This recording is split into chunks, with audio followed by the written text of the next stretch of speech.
अब हम बात कर लेते हैं ज्योग्राफी, जो कि सबसे ज़्यादा वेटेज रखता है क्वेश्चन में। तो इसमें आपको इंडिया का एरिया देखना है कि उसकी लैटिट्यूडनल लॉन्गिट्यूडनल एक्सटेंशन क्या है, tropic of cancer, time zone, bordering countries कौन कौन सी है। जैसे आपने अभी देखा कि इंडिया का जो क्षेत्रफल है वो इस टाइम बढ़ रहा है, तो आप वो करंट अफेयर्स का है, लेकिन आप उसमें अपने नोट्स में इसको स्टैटिक में भी लिख लीजिए। फिर मैपिंग में आप देख लीजिए आपका जो प्लेन है, प्लेशियो है, माउंटेन्स है, कोस्टल प्लेन है, रिवर है, पासेज है, नेशनल पार्क है, आइलैंड है, तो आपको इसके बारे में देख लेना है। फिर ट्राइब्स आपको वर्ल्ड, इंडिया और यूपी तीनों की देखनी है।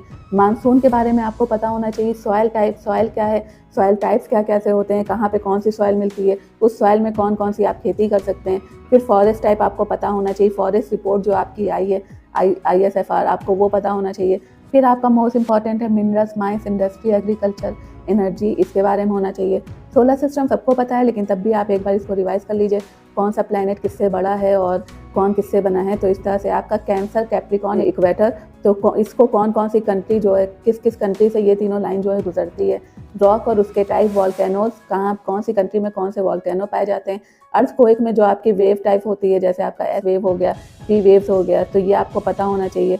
और कंट्री और कैपिटल, ये सब आपका मैपिंग का पार्ट है। लेकिन ये चीज़ें अगर आप पकड़ लोगे ना, तो फिर ज्योग्राफी में अगर 20 से 22 क्वेश्चन बन रहे हैं, तो आप आराम से 18 से 19 क्वेश्चन के बीच में आ जाओगे। फिर आपका जो नेक्स्ट है वो है आपका सीज, जिसमें आपको जो मोस्ट इंपॉर्टेंट है सी होती है, वो होती है आपका ब्लैक सी, मेडिटेरियन सी, डेड सी, अराल सी, कैस्पियन सी। और रेड सी तो इस टाइम बहुत ज़्यादा न्यूज़ में चल रही थी एक टाइम पे, तो आप इसको ज़रूर देख लीजिएगा, ज़रूर आपको पता होना चाहिए।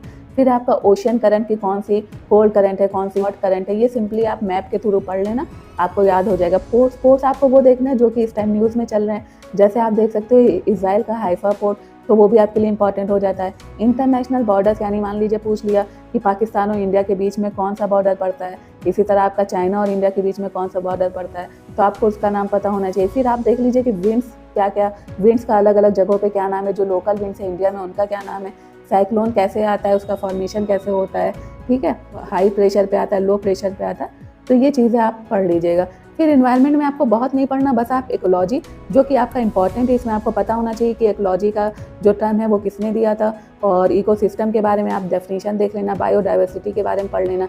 फिर जो इंपॉर्टेंट है, जिससे सबसे ज़्यादा क्वेश्चन बनते हैं, वो आपका है convention, acts, national park, biosphere reserve, Ramsar site.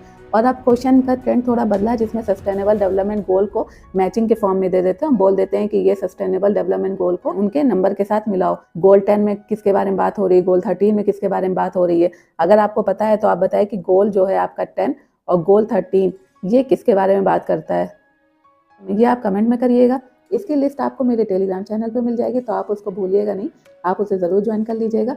तो चलिए मिलते हैं नेक्स्ट वीडियो में। आप बताइएगा कमेंट बॉक्स में कि आपको मेरा वीडियो कैसा लगा, तो इस तरह से आप अपना कमेंट दे सकते हैं। तो चलिए मिलते हैं नेक्स्ट वीडियो में, तब तक के लिए अपना ख्याल रखें, पढ़ते रहे। Thank you, bye bye.